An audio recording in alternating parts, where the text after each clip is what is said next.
Почитувани колеги, почитувани медиуми, почитуван колега Фајил Зендели, по однос на дилемата која што ја отворивте, дали влегувањето на Алијанса во владината коалиција навистина има основа во желбата да се подобри владењето на правото, ќе го видиме на првиот ден од новиот министер за правда Кренар Лога. Како тој ќе постапи по однос на незаконитото добиено уверение за положен правосуден испит на синот на председателот на Собранието Талат Џафери.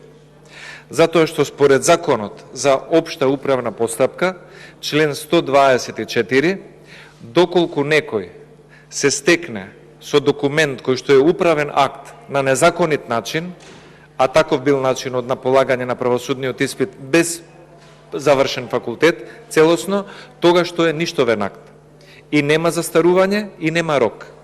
Значи, новиот министер за правда Кренар Лога, ако сака и ако е заинтересиран да покаже владење на правото, може врз основа на наодите на Државната комисија за спречување на корупција да го поништи уверението за правосуден испит на господинот Џафери јуниор, син на председателот на Собранието Талат Џафери, и со самото тоа да ги поништи правните незаконити последици кои што произлегуваат од ова решение, а се однесуваат на Академијата за суди и јавни обвинители и целиот правосуден систем.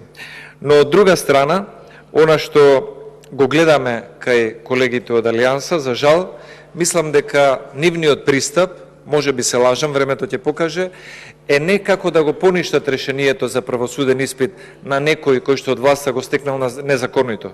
Туку нивната желба е како преку Министерството за правда да стигнат до нивни 5, 10, 20 или 30 решенија за правосуден испит, за да можат и нивни луѓе да бидат дел од системот каде што веќе е дуи во изминатите 20 години.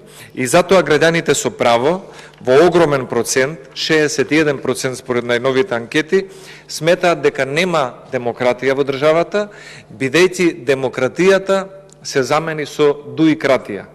Ако си од дуи, тогаш имаш позиција, имаш диплома, имаш статус, имаш функција, имаш хонорари, имаш бизнис за својот најблизок.